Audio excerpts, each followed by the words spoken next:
Welcome to an episode of The Diplomats, our final episode about our commentary on the moves for the Season 4 Nexus Online Diplomacy Championship, because the tournament is over. France has won. I'm joined, of course, by Umble the Heap, and I'm Gohorns Go from the Nexus server. We are sponsored by diplomacybriefing.com. Umble, we've reached the end of this tournament. Tell us how you're doing and tell us about diplomacybriefing.com, and then let's get into what happened. I'm doing well. I'm very excited to talk about this last year, but then also to evaluate each of the players and what they did good and why they lost. For those that did lose, this has been an excellent finals, very good play, and in my opinion, one of the best we've had. And Diplomacy Briefing is going to be bringing everybody the kind of capstone of that with our winner. France has already wrote his Champions Corner article about how he won. Then we're going to have several other things about the Nexus finals. And that's because Diplomacy Briefing is committed to bringing you a weekly email every single week, of course, that gives you updates on everything that's going on in the diplomacy hobby. It's free. Go to diplomacybriefing.com. You can sign up and stay connected. Does France admit that he won because he listened to this podcast? He has not admitted that at this point. In fact, in some ways, he probably won because he didn't listen to it. My big criticism of France was that I felt that Germany should have stabbed him because he was leaving himself so open. Though I will say he did kind of go for the stab, I thought, a little early too. But he almost lost in reality. All right. Well, let's look at fall 1910. We thought it was a battle between Russia and France, but Turkey made a valiant effort. Why don't you quickly evaluate what happened and how France won here, at least not how they won the game, but what they did in the final season to pull it off.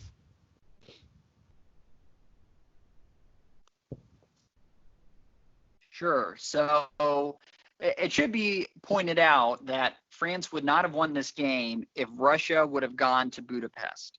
So a few things that have now come out from the finalists. Now, none of them have wrote their after action report yet, but those will be coming. But there was a lot of discussion about this last season. So first off, what should be noted was Germany was very much trying to get Russia to win the game. That move out of Denmark was specifically so that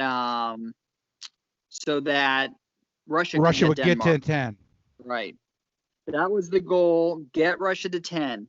Now, Turkey, though, had concocted their own plan on how to get to 10. So another thing to remember, too, is that this ends in 1910, and if there's a tie, then the winner is determined by their rankings from the regular season scores. So Russia knew that they needed to get one more than France. Part of Turkey's plan to try to get up there, apparently, was to convince Russia that it's going to need 11 to win, that France was going to get to 10. And I don't remember all the involved. I think it may have had something to do with Austria saying they were going to help or something along those lines. And Austria, my understanding is, also perpetuated this because they didn't want Russia. So the goal of this whole thing was to get Russia not to cover Budapest and to go for 11. And with that happening, Turkey would so Russia have thought won this Russia game. thought Russia thought he was going to take Romania, Right? which is why Galicia moves to Romania. He thought he would get in. Mm-hmm. Right. And if Germany would have moved to Vienna, Turkey would have won the game. And which is interesting because when you talk about all the failures that we talked about Germany and his play and how uninspiring he was, even at the end of the game, he couldn't throw the game away from France. Even when he tried to lose. His one goal.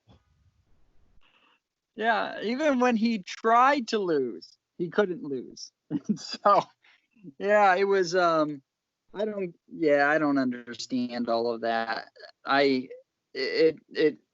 Germany's in my opinion, had he was, even though he doesn't end as low as some of the other players, his play was somewhat down. And in a lot of ways, his inability to be willing to move on France, cost him the game ultimately. And so, yeah. And so France, even at 9, because he gains London but loses Rome, wins.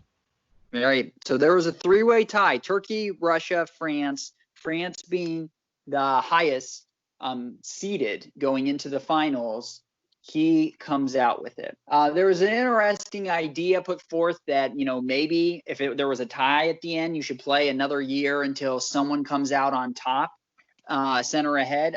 There's a lot, I think, of wisdom in that. I think I like that idea in some ways, but I also understand the idea you should reward who plays the best during the regular season.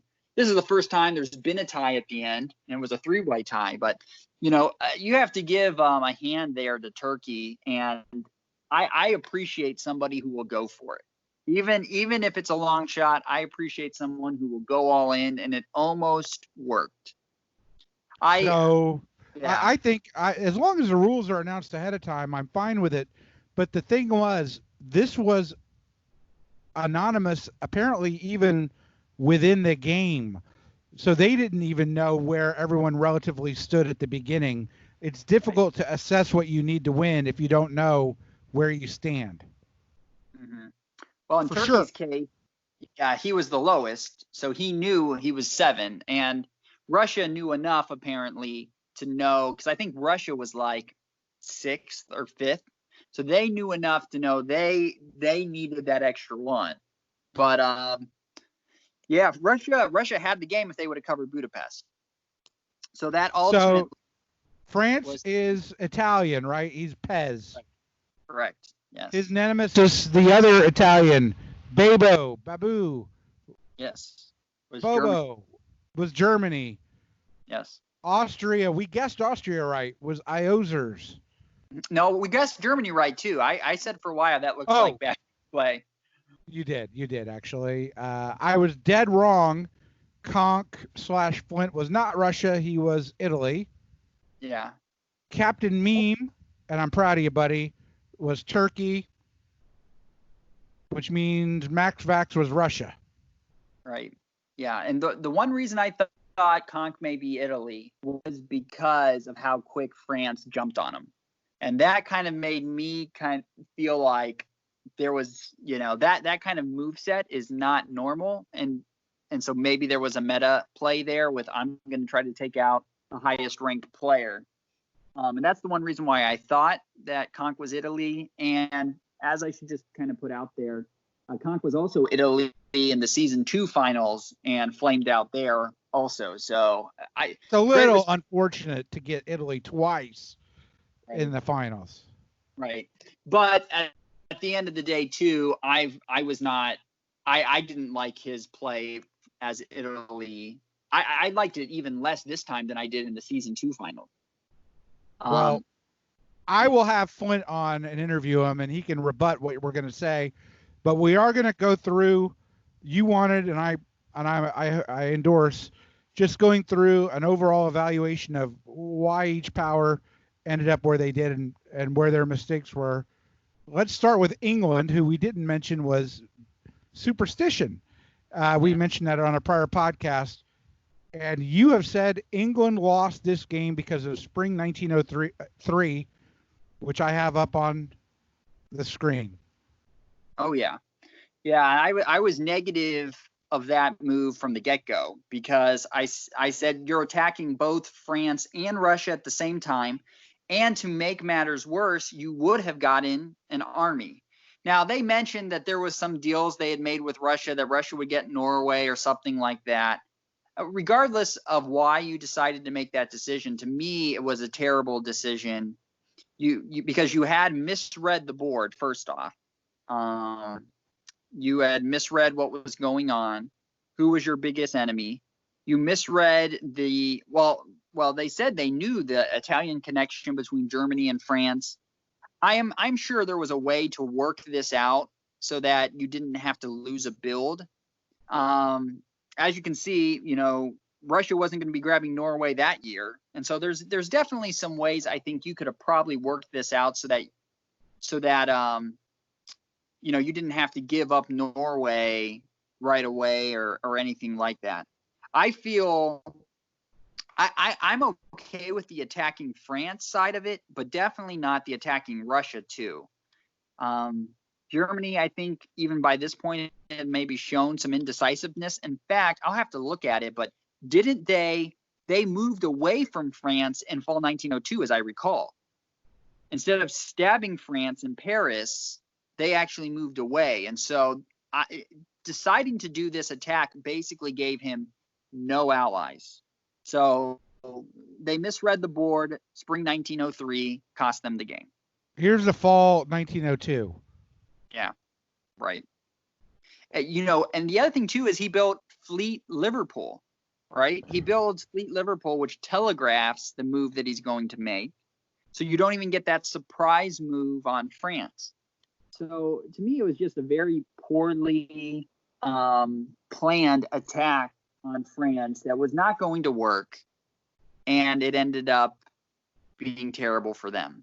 I put up fall 1904 because you can see he attacks France, Russia gets into Norway, and it's just bad all the way around. Right. Yep. Okay, we'll go to Babu, Germany, and there I gotta go to why you think Germany lost, which was spring 1907. I have that up. Yeah, I mean, part of it is just a general game-long inability to attack France. You just saw, to me, just such passive play, and the inability to make the moves he needed to make to win, and especially there at the end where he had a pretty strong position, supporting.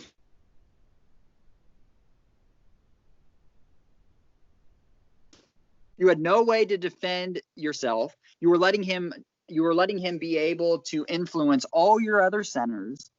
There was zero reason to let that happen. And so he just marched to France's drumbeat throughout the entire game. Could have stabbed him during that turn even.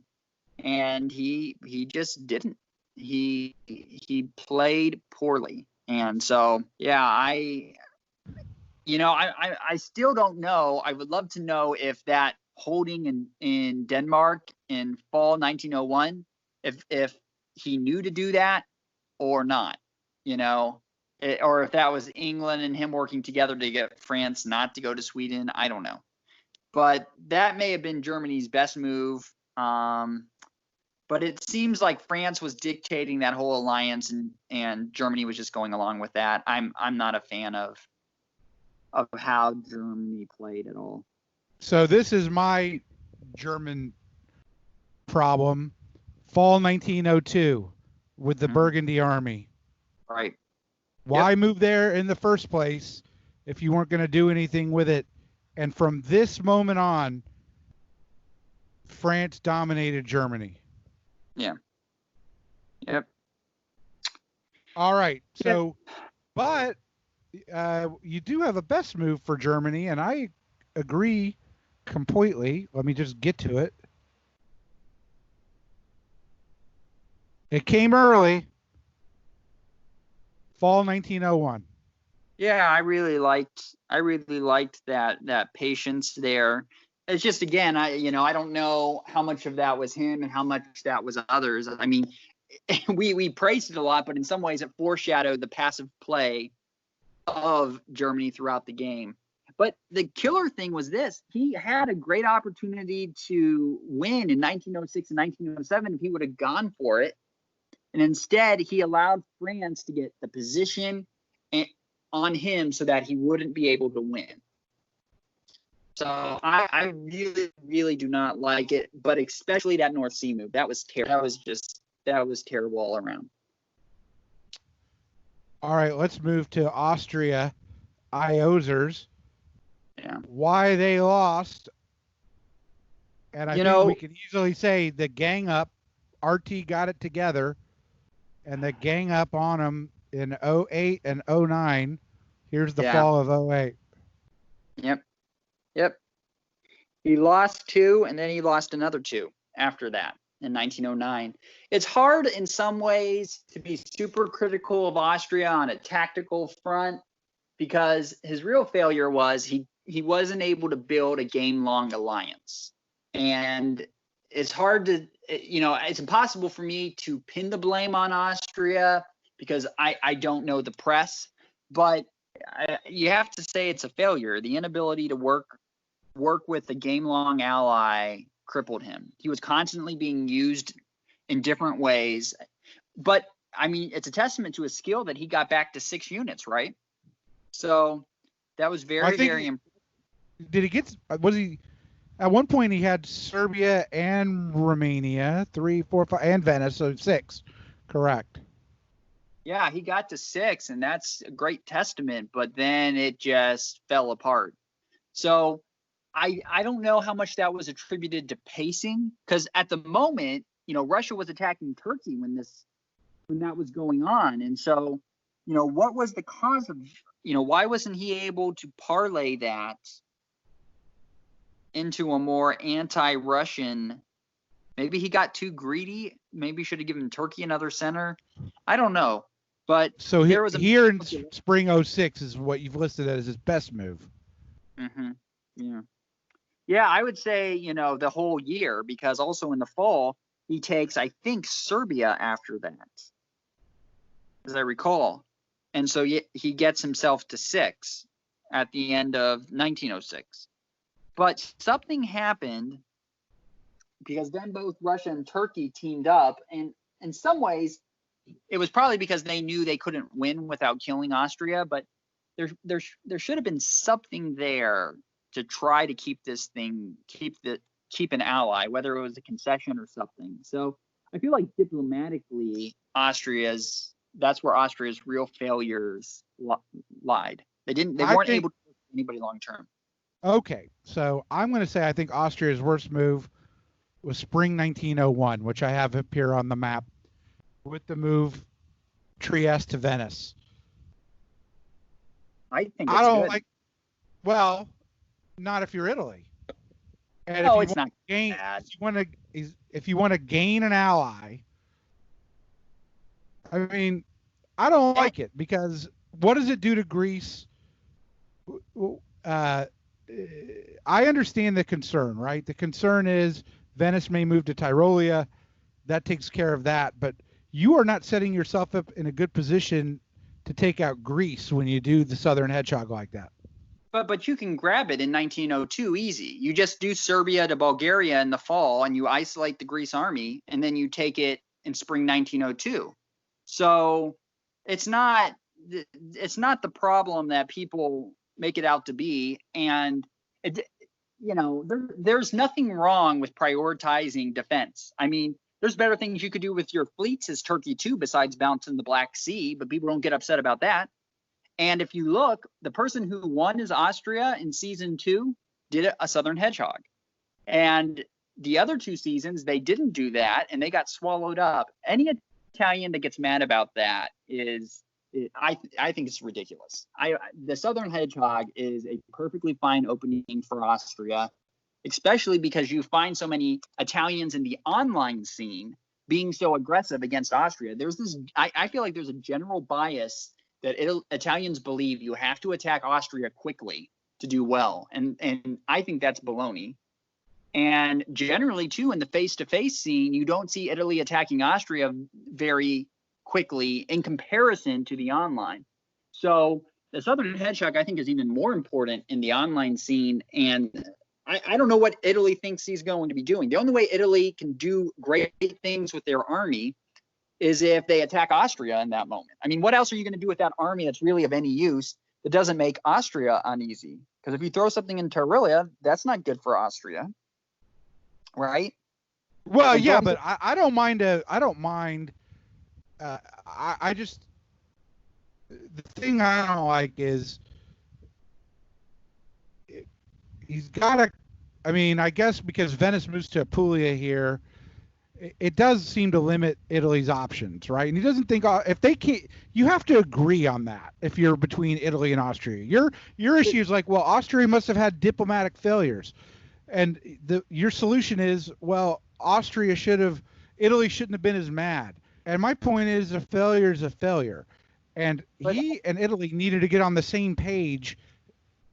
And ultimately, Austria loses because he had no friends. He lasted longer. He did better than Italy. Maybe Italy shouldn't have been as mad about it, but they couldn't get on the same page. And I told you this player is a stubborn player. I faced the same problem with this dude. You got him off of Burgundy in your finals, but I think that you know I think Austria needed to work on his diplomacy. Well, there's probably truth to that, but I have never heard about Italy getting mad about a Southern Hedgehog. If you really want to work with Austria, if that's really your long-term plan, why do you care? I mean, that army is, and here's the thing: you can still put an army in Tyrilla if you're going to go do something with Germany. It's not like the end all. I think it is. The only reason why someone could really get upset is because they want to keep their options open to attack Austria. That's the only reason I can possibly really think of, because Italy is a slower moving player, and it's a slower power, which is fine for these games because you can definitely in a 10-year game, top the board. Now you can't solo as that quickly as Italy in 10 years. That's very difficult, but I don't understand that thought process, that because he, like, a Southern Hedgehog is terrible. I mean, Austria is slowing down his own growth too, but he's prioritizing a long-term alliance, and there's nothing wrong with that. Well, let's move to Italy then. Let's move to Italy. You've got Italy's worst move. Why they lost was spring 1902. Let me pull that up here on the screen. This is easier said than done. Okay, I've got it up. Yeah, this to me was ridiculous on so many levels. Like, he first of all, if Turkey is saying, "Hey, let me help you against Austria," I mean, it's to me, it's like the person that wants to eat nothing but cake for a week and then is surprised that they're so weak and feel so terrible because that aren't willing to eat actual nutritious things. Because Turkey offering to make Italy hurt Austria was only going to help Turkey long term, and this looks to me twice as bad when you consider France has just put 3 units against you. Like, you could have moved Ionian to Tunis and at least, in some ways, tried to lock up. You might have still lost Tunis, but at least try to lock some things up. Now, the other option is you could have convoyed over to Tunis, but you could at least started to put together a little bit of a defense. You could have definitely kept France from getting Tunis. So, yeah, I feel like this decision to continue to attack Austria while you were getting attacked by France was terrible. It was terrible, because you're going to need Austria at the very least to keep Turkey busy. And what you're going to find is that Italy here is just going to lose Greece the next year and hurt Austria more. So it was terrible. It was terrible all around. What he should have done, in my opinion, was focus on France, throw an army towards Marseille, plug that up, and try to get Russia to come in on the alliance against Turkey, which I think there was probably a chance you could get that, but you didn't. And it was going to be tough no matter what, because France went against him. But doubling down on a strategy that was only going to kill you was bad. And of course, that's what happened. Turkey just continued to use Italy as he wanted, and while he expanded. Okay, so I will slightly disagree with you and say the move looks bad in hindsight because of how it turned out. But if I'm Italy and you got all those units moving towards me, but you don't know exactly what's going to happen, but you know that there's a fleet in Marseille, you know that there's 2 armies, the convoy's likely. He wants to build bad. He and Austria don't get along. We've talked about why already on this podcast. So he can't trust Austria. He's worried about Austria. So what does he do here? He's got to go to Turkey, who and hope Russia sort of holds off Austria a little bit, tries to be the weak partner in a triumvirate between Russia and Turkey, hopes to stop France and get eaten up later. But I think at this point, how can Italy win when the masses of France, Russia, Turkey, and nobody's helping? So this is why he made a devil's bargain. Yeah, but why sink Austria in the same turn? What's the, like, even if you give France Tunis, you can support the Ionian from Tyrrhenian Sea. You can play, I mean, to actually begin to crumble, it's going to take several years.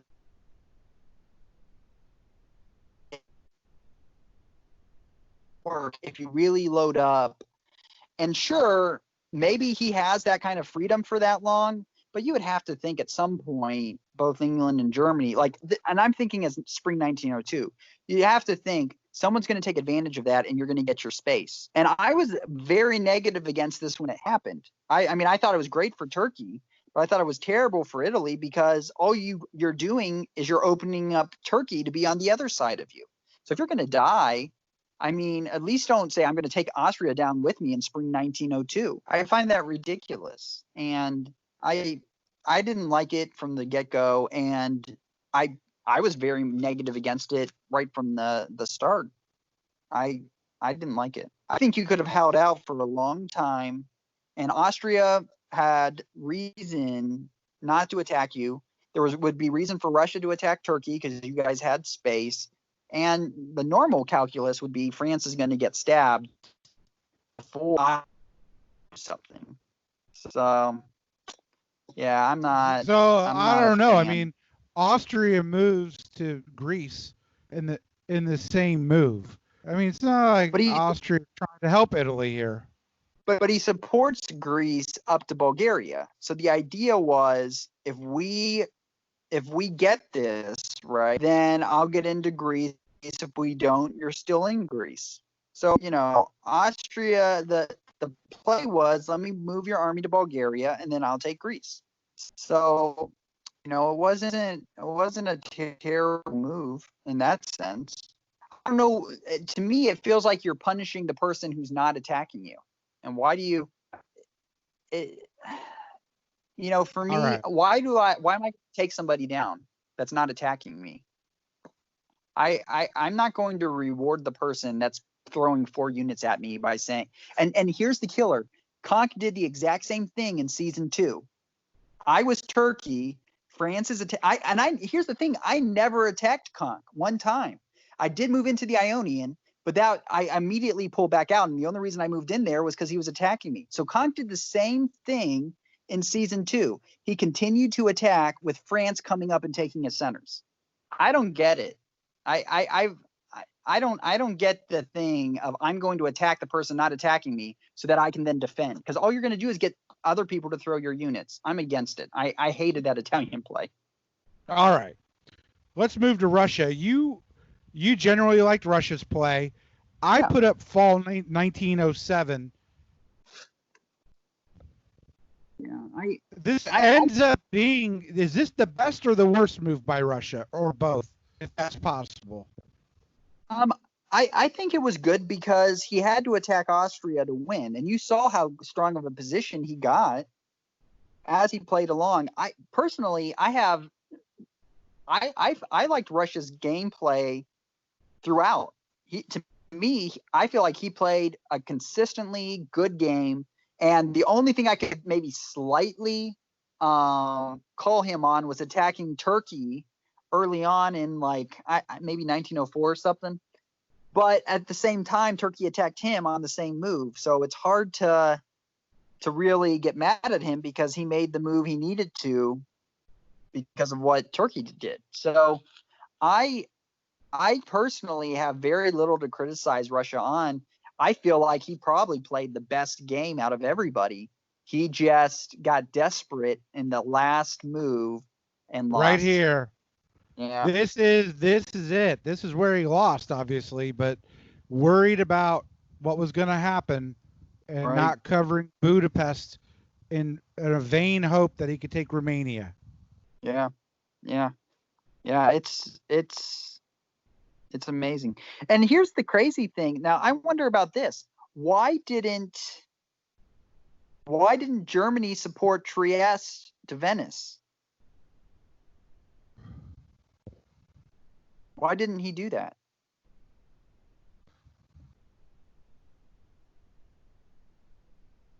I mean, I guess maybe there was a worry that Rome would support Venice and Albania would get into Trieste. I don't know.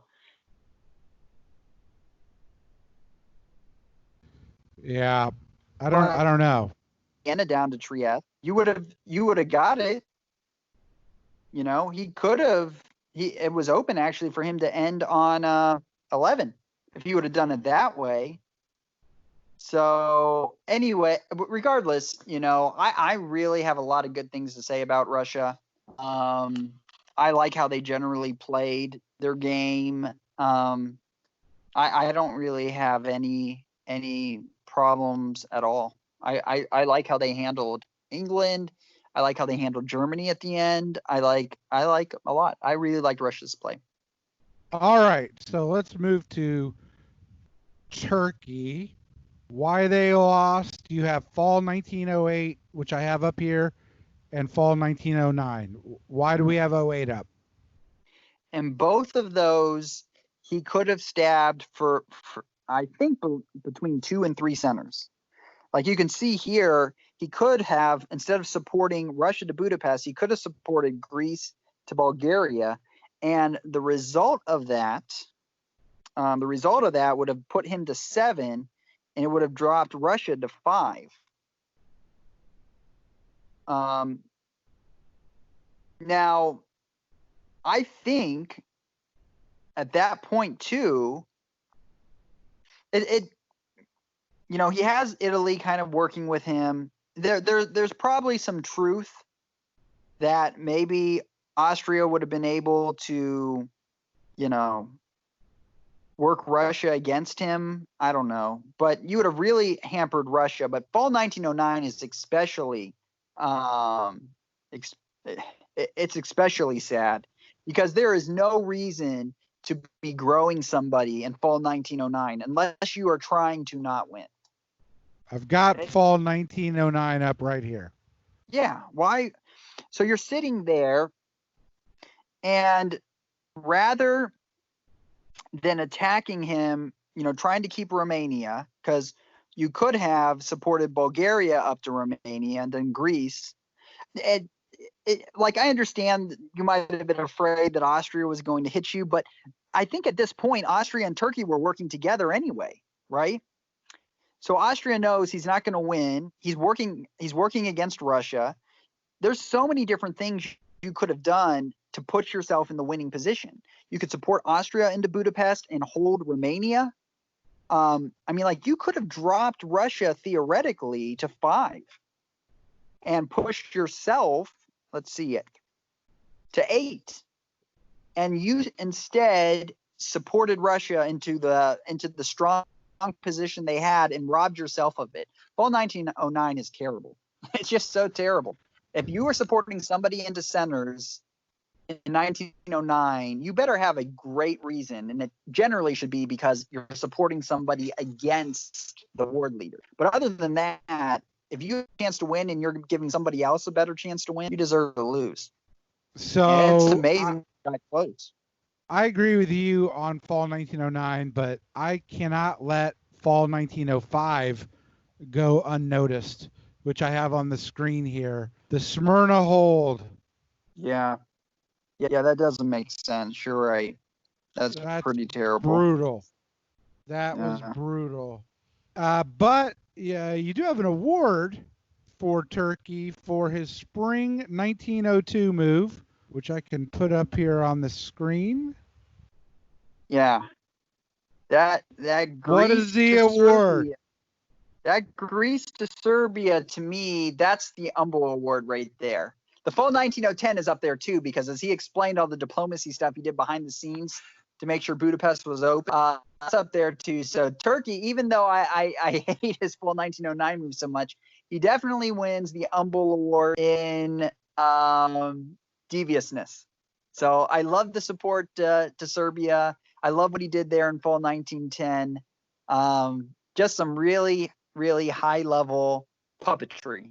So good job, Turkey. You made me smile on both of those. All right. So let's talk about France.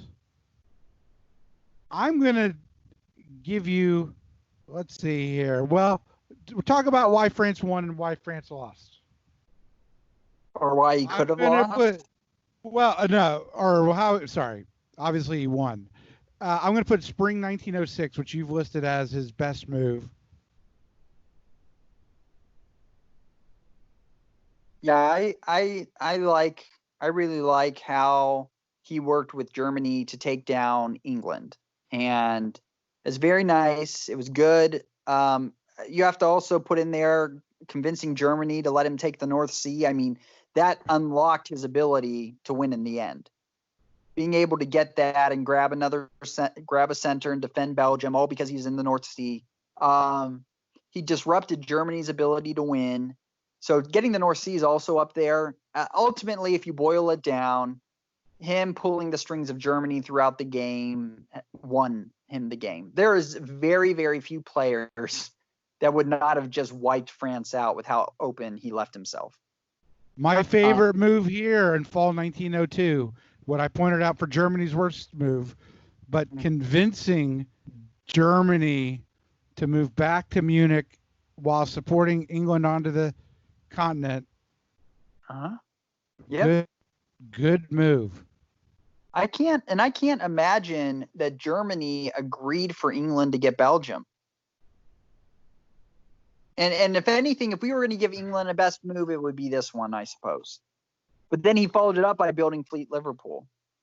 So it'll be interesting to find out if fall 1902 was a moment where France was open to going with England, but with England's builds, that changed.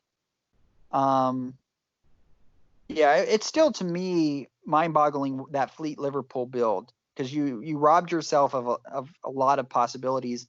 And anyway, So go ahead. But France ultimately goes down to his ability to manipulate Germany, send his units away, get them not to attack openings.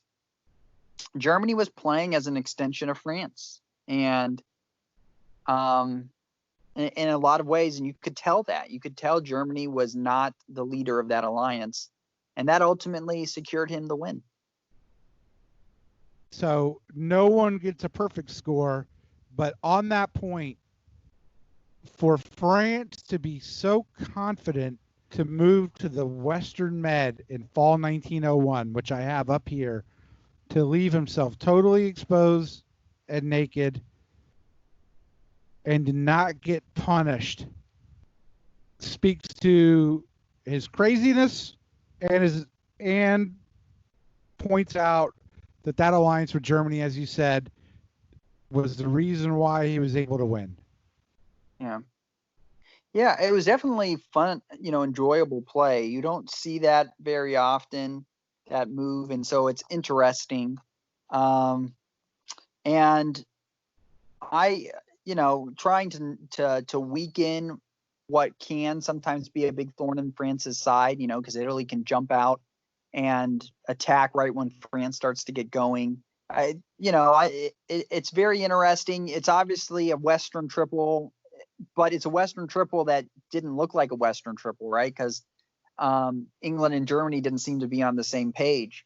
So it's to me very surprising that he got away with it, but he read the players right, I suppose, and he was able to play enough people off each other to be able to solidify his position and ultimately to win. So you got to give your hats off to France's play.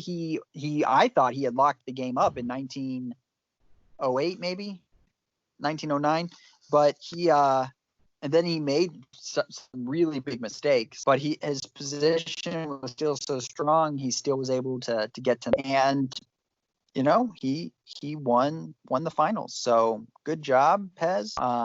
Very impressive. And with all the work too that he does on the server, being able to juggle all of that, he deserves a lot of praise and congratulations. Good game. I agree. Good game, Pez. I can't wait to interview you. You've said you want to be interviewed, so we will work that out and hopefully bring some podcasts from our actual finalists. Don't run, don't hide, answer the tough questions and explain what we missed and call us out. Umble won't even be on there, so you can say whatever you want. You will get the last word, finalists. All right. I agree that it was a very enjoyable finals, and it was a pleasure to do this series of podcasts with you, Umble.